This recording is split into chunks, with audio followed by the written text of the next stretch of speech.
ആലപ്പാട് സമരസമിതിയുമായി വ്യവസായ മന്ത്രി E P Jayarajan അല്പസമയത്തിനകം ചർച്ച നടത്തും. ചർച്ചയിൽ പങ്കെടുക്കുമെന്ന് സമരസമിതി അറിയിച്ചിട്ടുണ്ട്.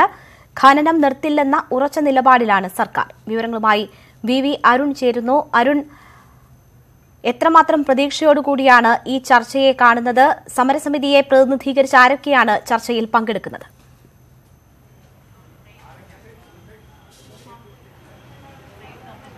സമരം അവസാനിപ്പിക്കാനുള്ള നടപടികളാണ് സർക്കാർ ആലോചിക്കുന്നത്. അതിന്റെ മുന്നോടിയായാണ് ഇന്നലെ മുഖ്യമന്ത്രിയുടെ അധ്യക്ഷതയിൽ ഉന്നതതല യോഗവും ജനപ്രതിനിധികളുടെ യോഗവും ചേർന്നത്. ആ യോഗത്തിന്റെ ധാരണപ്രകാരമാണ് ഇന്ന് സമരസമിതിയുമായി ചർച്ച നടത്താൻ തീരുമാനിച്ചത്. ഇന്നലെ മുഖ്യമന്ത്രി വിളിച്ച യോഗത്തിൽ സമരസമിതിയെ പങ്കെടുപ്പിക്കാത്ത ഒരു വിവാദമായിരുന്നു. അതുകൂടി പരിഹരിക്കാനാണ് സർക്കാർ ഇപ്പോൾ ഇത്തരമൊരു സമവായ നീക്കം നടക്കുന്നത്. വ്യവസായ മന്ത്രി ഇ പി ജയരാജന്റെ അധ്യക്ഷതയിലാണ് യോഗം. ചർച്ചയ്ക്കായി സമരസമിതി നേതാക്കൾ 5 പേർ ഇവിടെ എത്തിയിട്ടുണ്ട്, സെക്രട്ടേറിയറ്റിൽ എത്തിയിട്ടുണ്ട്. അല്പസമയത്തിനകം മന്ത്രി ഇ പി ജയരാജനും ഇവിടേക്ക് എത്തിച്ചേരും. ആ ചർച്ചയെ വളരെ പ്രതീക്ഷയോടെയാണ് സമരസമിതിയും സർക്കാരും നോക്കിക്കാണുന്നത്. പക്ഷേ ഖനനം നിർത്തില്ല എന്ന നിലപാടിൽ വ്യവസായ മന്ത്രി ഇ പി ജയരാജനും സർക്കാരും ഉറച്ചു നിൽക്കുന്നു. ഇന്നലെ മുഖ്യമന്ത്രിയുടെ അധ്യക്ഷതയിൽ യോഗത്തിലും ഖനനം നിർത്താൻ ധാരണയായില്ല. പകരം അനധികൃത ഖനനവും അതുപോലെ സി വാഷുമാണ് നിർത്താൻ തീരുമാനമെടുത്തിട്ടുള്ളത്. അത് നിർത്തുകയും ചെയ്യും സർക്കാർ. പക്ഷേ അന്തിമ തീരുമാനം ഇന്നത്തെ സമരസമിതിയുമായുള്ള യോഗത്തിന് ശേഷമാകും. ഒരു വിദഗ്ധ സമിതിയെ, ഖനനത്തിൻ്റെ പ്രത്യാഘാതങ്ങൾ പഠിക്കാൻ വിദഗ്ധ ഏജൻസിയെ നിയോഗിക്കാനും സർക്കാർ തീരുമാനിച്ചിട്ടുണ്ട്. സമരസമിതി എങ്ങനെയാണ് സർക്കാരിൻ്റെ ഇന്നത്തെ ചർച്ചയിൽ സർക്കാർ മുന്നോട്ട് വയ്ക്കുന്ന നിലപാടുകളോട് പ്രതികരിക്കുക എന്നാണ് ഏറെ നിർണായകമായി തീരുക. ഖനനം നിർത്താതെ സമരം പിൻവലിക്കില്ല നിലപാടിൽ സമരസമിതി ഉറച്ചു നിന്നാൽ ഈ ചർച്ച അലസിപ്പിരിയാൻ തന്നെയാണ് സാധ്യത. പ്രത്യേകിച്ചും ഇന്ന് സമരസമിതിക്ക് വലിയ ധാർമ്മികമായ ഒരു പിന്തുണയുമായി മുതിർന്ന CPM നേതാവ് VS അച്യുതാനന്ദൻ രംഗത്തെത്തിയിരുന്നു. ഖനനം നിർത്തിവെച്ച ശേഷം ചർച്ച വേണം, ഖനനം പൂർണ്ണമായി നിർത്തിവെക്കണമെന്നായിരുന്നു VSന്റെ ആവശ്യം. ലാഭത്തെക്കാൾ ഉപരി ജനിച്ച മണ്ണിൽ ജീവിക്കാനുള്ള കുട്ടികളുടെ അവകാശമാണ് ഏറ്റവും വലുത്, ലാഭക്കൊതിയല്ല എന്ന നിലപാടുമായി VS അച്യുതാനന്ദൻ രംഗത്ത് വന്നത് സമരസമിതിക്ക് വലിയ ധാർമ്മിക പിന്തുണ നൽകുന്ന ഘടകമാണ്. പക്ഷേ സർക്കാർ ഏതു തരത്തിൽ ഈ നിലപാട് യോജിക്കുമെന്നാണ് ഇനി കണ്ടറിയേണ്ടത്. ഖനനം നിർത്താൻ ഇതുവരെയും സർക്കാർ സന്നദ്ധമല്ല. അത്തരമൊരു നിലപാടിലേക്ക് സർക്കാർ പോകാനുള്ള സാധ്യത ഇപ്പോൾ പറയാനുമാകില്ല. പക്ഷേ ഖനനത്തിന് പകരം സമരസമിതി ഉയർത്തുന്ന ഏറ്റവും പ്രധാനപ്പെട്ട ആവശ്യങ്ങളൊന്ന് അനധികൃതമായ അശാസ്ത്രീയമായ സി വാഷാണ്. അത് നിർത്തിയാൽ തന്നെ അവിടുത്തെ പ്രശ്നങ്ങൾക്ക് ഏറെക്കുറെ പരിഹാരം ഉണ്ടാകുമെന്ന നിലപാട് സമരസമിതിയെ ബന്ധപ്പെട്ടവർ തന്നെ പങ്കുവയ്ക്കുന്നുണ്ട്. അതുകൊണ്ട് അത്തരമൊരു സമവായ നീക്കം സർക്കാർ മുന്നോട്ട് വയ്ക്കുന്ന ആ ഒരു സമവായ നീക്കത്തോട് സമരസമിതി അനുകൂലമായി പ്രതികരിച്ചാൽ ആ സമരം തൽക്കാലത്തേക്കും അവസാനിക്കാനുള്ള സാധ്യത കാണും. പിന്നീട് വിദഗ്ധ സമിതിയുടെ റിപ്പോർട്ടിന്റെ അടിസ്ഥാനത്തിൽ നേരത്തെ നിയമസഭാ പരിസ്ഥിതി സമിതി തന്നെ ചില നിർദ്ദേശങ്ങൾ മുന്നോട്ട് വച്ചിരുന്നു. ഒരു മോണിറ്ററിംഗ് സമിതി, നിരീക്ഷക സമിതി, അതായത് ജില്ലാ കളക്ടറും ജനപ്രതിനിധികളും ഉൾപ്പെടുന്ന നിരീക്ഷക സമിതി വേണമെന്ന ഒരു നിർദ്ദേശം നേരത്തെ നിയമസഭാ പരിസ്ഥിതി സമിതി മുന്നോട്ട് വച്ചിരുന്നു. അതും സർക്കാർ തയ്യാറാണെന്നാണ് അറിയാൻ കഴിഞ്ഞത്. ഇന്നലത്തെ യോഗത്തിലും അത് സംബന്ധിച്ച ധാരണ വന്നിട്ടുണ്ട്. ഇത്തരത്തിൽ സമവായ നീക്കവുമായി സർക്കാർ മുന്നോട്ട് വരുമ്പോൾ അവരോട് സർക്കാരിൻ്റെ സമവായ നിർദ്ദേശങ്ങളോട് സമരസമിതി എങ്ങനെ പ്രതികരിക്കുമെന്നാണ് ഇന്നത്തെ യോഗത്തിൽ അറിയേണ്ടത്. തീർച്ചയായും സർക്കാർ ഇതിൽ പ്രശ്നപരിഹാരത്തിനുള്ള ശ്രമങ്ങൾ നടത്തുന്നുണ്ട്. ഇന്നലത്തെ യോഗം, അതിന് മുന്നോടിയായി നടന്ന യോഗം ആ നിലയ്ക്ക് വേണം നമ്മൾ കാണാൻ. അതിൽ ഉയർന്നു വന്ന നിർദ്ദേശങ്ങളും ആ തരത്തിൽ തന്നെയായിരുന്നു. പക്ഷേ ഇന്ന് സമരസമിതിയുമായി ഒരു ചർച്ച നടക്കുമ്പോൾ പോലും അതിന് മുന്നോടിയായി വ്യവസായ മന്ത്രി ഖനനം നിർത്തില്ല എന്ന് ഏകപക്ഷീയമായി പറഞ്ഞ ഒരു സാഹചര്യമുണ്ട്. അതിനെ സമരസമിതി നേതാക്കൾ എങ്ങനെയാണ് കാണുന്നത്? അതൊരു പ്രകോപനമായി അവർ കരുതുന്നുണ്ടോ?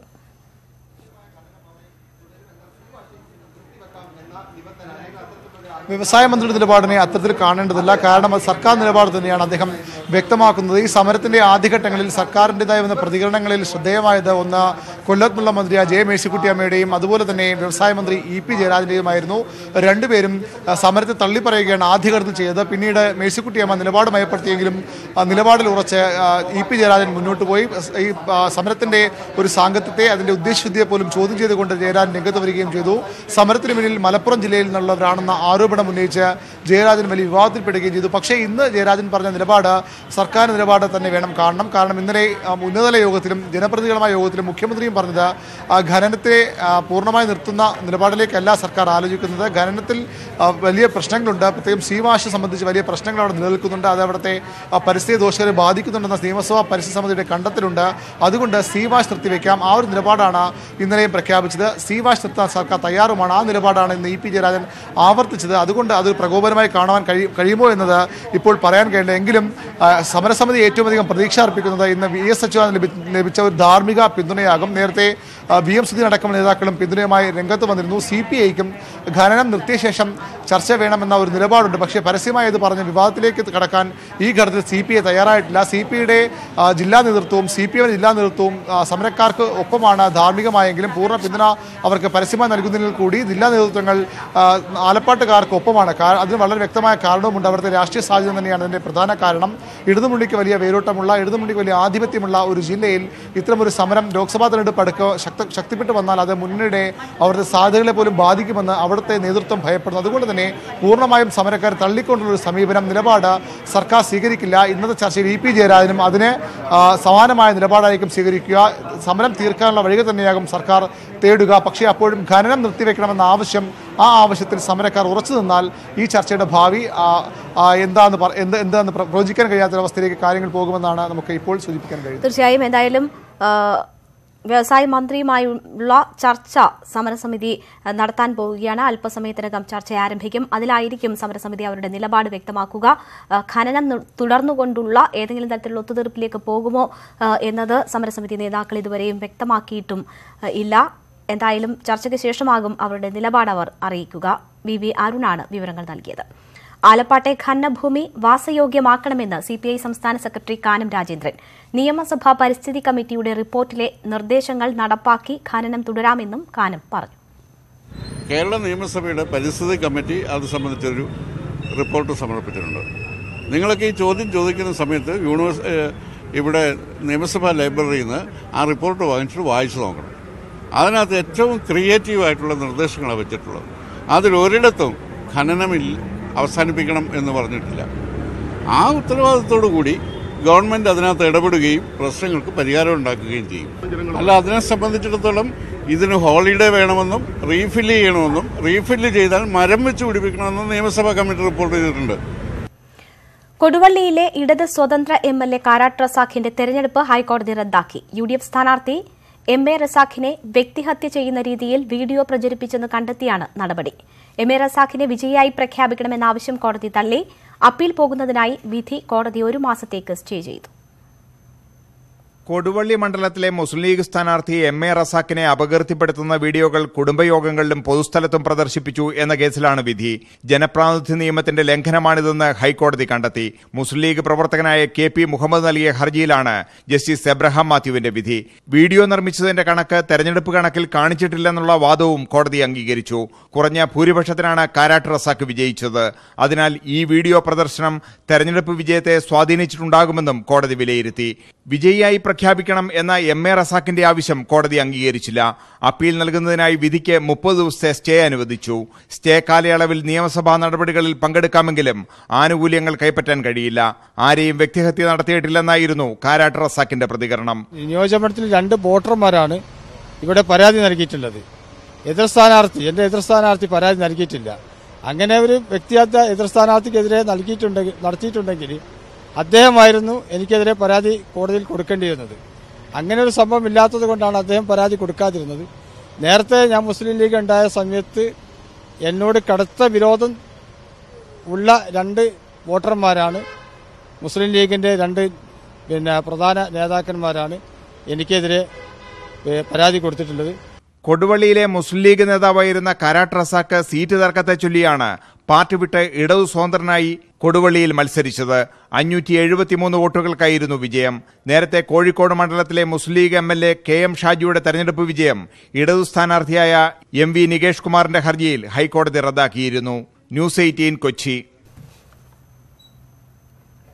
വിധിയെ മുസ്ലിം ലീഗ് സ്വാഗതം ചെയ്തു. തെരഞ്ഞെടുപ്പിൽ നടത്തിയ നുണപ്രചരണങ്ങൾക്കുള്ള തിരിച്ചടിയാണ് കോടതി വിധിയെന്ന് ലീഗ് നിയമസഭാ കക്ഷി നേതാവ് MK മുനീർ പറഞ്ഞു. കഴിഞ്ഞ നിയമസഭയിൽ സ്പീക്കർ ഷാജി വരുന്നത് ശരിയല്ല എന്ന് പറഞ്ഞിട്ടുണ്ടെങ്കിൽ ഇതിലെന്ത് നടപടിയാണ് സ്വീകരിക്കാൻ പോകുന്നത് അറിയാൻ ഞങ്ങൾ താല്പര്യം. നിയമ പോരാട്ടം തുടരുമെന്ന് ET മുഹമ്മദ് ബഷീറും പ്രതികരിച്ചു. വിധിയെ വളരെ സ്വാഗതം ചെയ്യാണ്. കാരാട്ട് റസാഖിൻ്റെ കൊടുവള്ളിയിൽ നിന്നുള്ള ഇലക്ഷൻ അത് റദ്ദ് ചെയ്തുകൊണ്ട് അങ്ങനെയാണെന്ന് ഞാൻ മനസ്സിലാക്കുന്നത്. ന്യൂസ് കിട്ടുകയാണ്. അത് വളരെ നല്ലൊരു വിധിയാണ്. കാരണം അത് സത്യത്തിൻ്റെ വിജയം കൂടിയാണ്. ഈ കേസ് നടക്കുന്ന പല ഘട്ടങ്ങളിലും അതിൻ്റെ പ്രോഗ്രസ് അറിഞ്ഞ സമയത്ത് തന്നെ ഞങ്ങൾക്ക് തോന്നി റസാഖ് മാഷക്ക് അതിൽ നീതി കിട്ടുമെന്ന്. കരാട് റസാഖ് അതിലെടുത്തിട്ടുള്ള പല നടപടികളും തികച്ചും ജുഡീഷ്യറിന് മുമ്പിൽ ചോദ്യം ചെയ്യപ്പെട്ടത് തന്നെയായിരുന്നു. ഈ വിധി അതുകൊണ്ട് തന്നെ ന്യായമാണ്. അഴീക്കോടുണ്ടായ വിധി പോലെയല്ല. അത് ആ പരാമർശം കെ എം ഷാജിയെക്കുറിച്ച് ആരും വിശ്വസിക്കൂല. നേരെ മറിച്ച് ഇത് ദുഷ്പ്രചാരണമായിരുന്നു. കൊടുവള്ളി തെരഞ്ഞെടുപ്പ് റദ്ദാക്കിയ ഹൈക്കോടതി വിധി രാഷ്ട്രീയ തിരിച്ചടിയല്ലെന്ന് ഇടതുമുന്നണി കൺവീനർ എ വിജയരാഘവൻ. കേസിൽ അപ്പീൽ നൽകുമെന്നും വിജയരാഘവൻ പറഞ്ഞു. നിയമപരമായിട്ടുള്ള കാര്യമാണല്ലോ.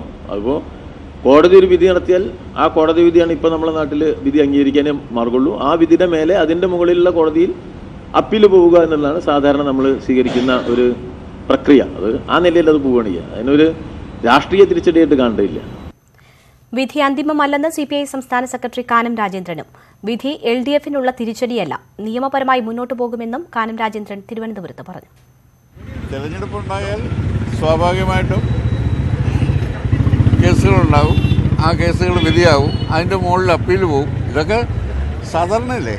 വേറൊരു MLA ഇപ്പോൾ നിയമസഭയിൽ പ്രവേശിക്കാം എന്നൊക്കെ അനുവാദം വാങ്ങിച്ച് നിൽപ്പുള്ളൂ. അതുപോലെ തന്നെ കേസ് ഉയർന്ന കോടതിയിൽ പോകും, അത് പരിശോധിക്കും. ഇവിടം കൊണ്ടത് അവസാന വിധിയല്ലല്ലോ.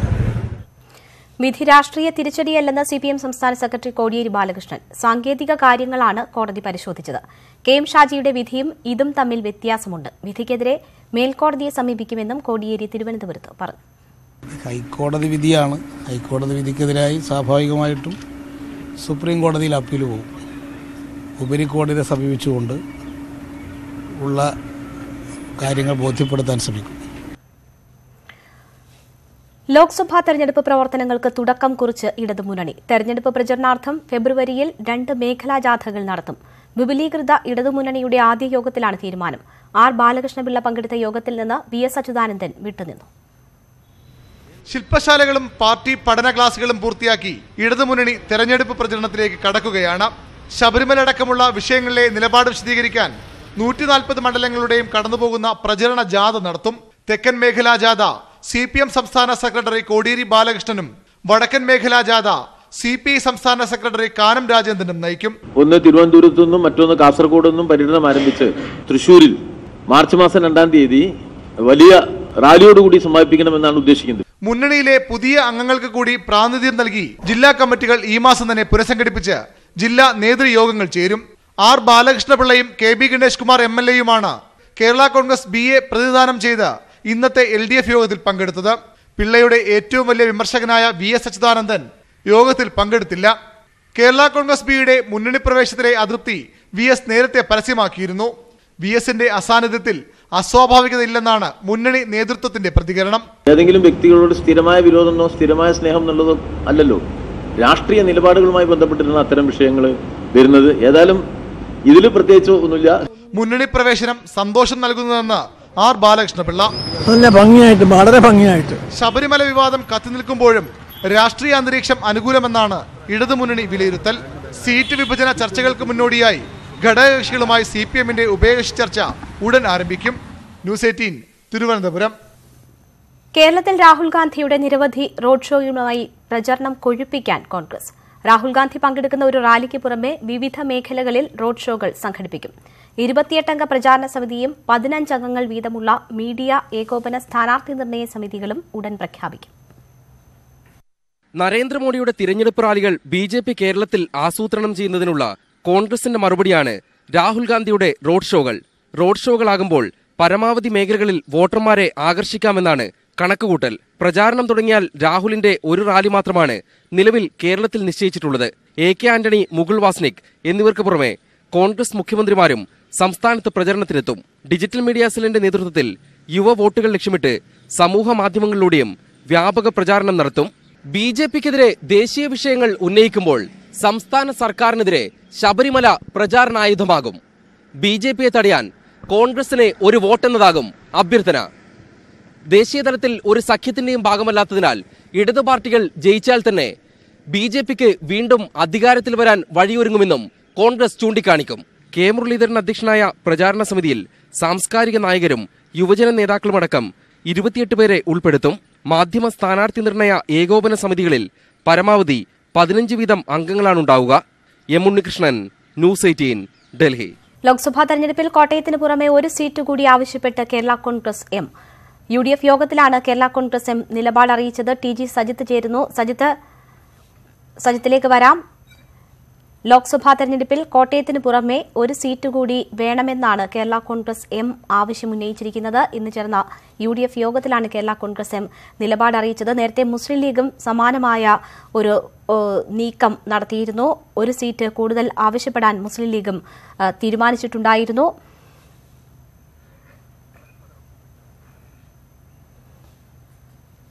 ലോക്സഭാ തെരഞ്ഞെടുപ്പിൽ കോട്ടയത്തിന് പുറമെ ഒരു സീറ്റ് കൂടി ആവശ്യപ്പെട്ടിരിക്കുന്നു കേരള കോൺഗ്രസ്. ഇന്നത്തെ UDF യോഗത്തിലാണ് കേരള കോൺഗ്രസ് എം ആവശ്യം ഉന്നയിച്ചത്.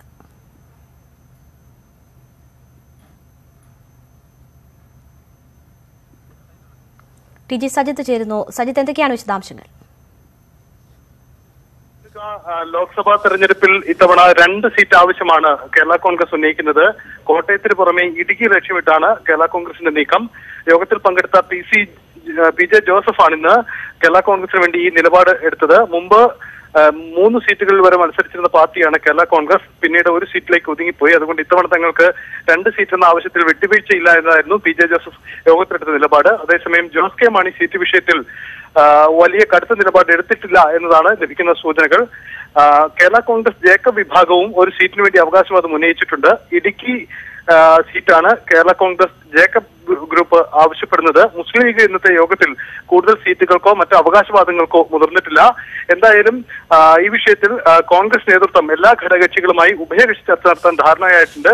ഇതിനുശേഷമായിരിക്കും സീറ്റ് വിഷയത്തിൽ അന്തിമ തീരുമാനത്തിലെത്തുക. TG സജിത്താണ് വിവരങ്ങൾ നൽകിയത്. പ്രമുഖ സംഗീത സംവിധായകൻ S. ബാലകൃഷ്ണൻ അന്തരിച്ചു. ഉച്ചയ്ക്ക് ചെന്നൈയിലെ വസതിയിലായിരുന്നു അന്ത്യം. 69 വയസ്സായിരുന്നു. അർബുദം ബാധിച്ച് 1 വർഷത്തോളമായി ചികിത്സയിലായിരുന്നു. In Harihar Nagar, Godfather, Ramji Rao speaking, Vietnam colony തുടങ്ങി മലയാള സിനിമകൾക്ക് സംഗീതം നൽകി. സംസ്കാരം വൈകിട്ട് ബസന്ത് നഗർ വൈദ്യുതി ശ്മശാനത്തിൽ നടക്കും.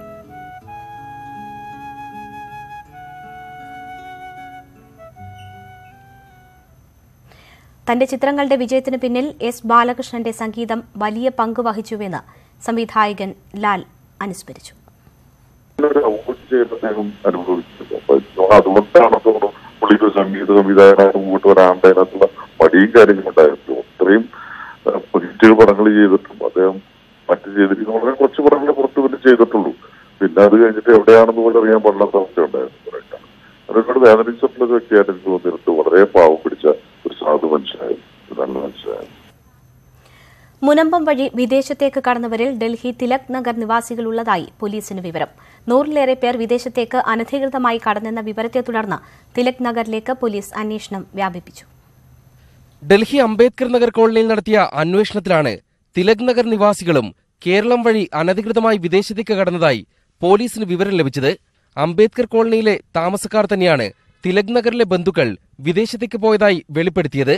10 വർഷം മുമ്പ് വിദേശത്തേക്ക് പോയവർ വീഡിയോ കോൾ ചെയ്ത് നാട്ടിലുള്ളവരെ പ്രലോഭിപ്പിച്ചു. തിലക് നഗറിൽ നിന്നും 100ലേറെ പേർ ഇത്തരത്തിൽ നാട് വിട്ടിട്ടുണ്ടെന്നാണ് സംശയം. ഇതിൽ ആരൊക്കെ മുനമ്പം വഴി പോയെന്നുള്ള കാര്യത്തിൽ പോലീസിന് വ്യക്തമായ വിവരം ലഭിച്ചിട്ടില്ല. അന്വേഷണം തിലക് നഗറിലേക്കും വ്യാപിപ്പിച്ചു. അതേസമയം അംബേദ്കർ നഗർ കേന്ദ്രീകരിച്ച് പ്രവർത്തിക്കുന്ന വസ്തുക്കച്ചവടക്കാരൻ സോനുവിനെ മനുഷ്യക്കടത്തിൽ ബന്ധമുണ്ടെന്ന സംശയം ബലപ്പെട്ടു. കേരള പോലീസ് ഡൽഹിയിലെത്തിയത് മുതൽ ഇയാൾ ഒളിവിലാണ്.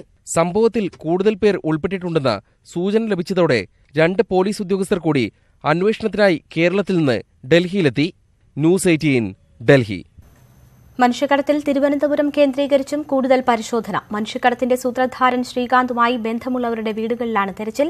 സംഘം തിരുവനന്തപുരത്ത് നിന്ന് തൃശൂരിലേക്ക് സഞ്ചരിച്ച വാഹനവും അന്വേഷണ സംഘം കണ്ടെത്തി. വെങ്ങാനൂരിൽ ഇസക്കി എന്ന തമിഴ് സ്ത്രീയും 2 ആൺമക്കളും താമസിച്ചിരുന്ന വീട് കേന്ദ്രീകരിച്ചായിരുന്നു രാവിലെ പരിശോധന. 5 വർഷം മുൻപ് ഇവിടെ വീട് വാങ്ങിയ തമിഴ് കുടുംബം 3 മാസം മുൻപ് തമിഴ്നാട്ടിലേക്ക് മടങ്ങിയിരുന്നു. ശ്രീകാന്ത് ഈ വീട്ടിലെത്തിയിരുന്നതായി അന്വേഷണ സംഘം കണ്ടെത്തി. സ്ത്രീകളടക്കം നിരവധി പേർ ഈ വീട്ടിൽ വന്നുപോയിരുന്നതായി സമീപവാസികൾ മൊഴി നൽകി. ഇസക്കിയും കുടുംബവും തമിഴ്നാട്ടിലെ വിരുദുനഗറിലുള്ളതായാണ് സൂചന. ഓസ്ട്രേലിയയിലേക്ക് കടന്നുവെന്ന് കരുതുന്നവർ തിരുവനന്തപുരത്ത് നിന്ന് തൃശൂരിലേക്ക് സഞ്ചരിച്ച വാഹനം പോലീസ് കണ്ടെത്തി. കിള്ളിപ്പാലത്തെ ട്രാവൽ ഏജൻസിയിൽ നിന്ന് ഓൺലൈൻ വഴിയാണ് ടെമ്പോ ട്രാവലർ വാടകയ്ക്കെടുത്തത്.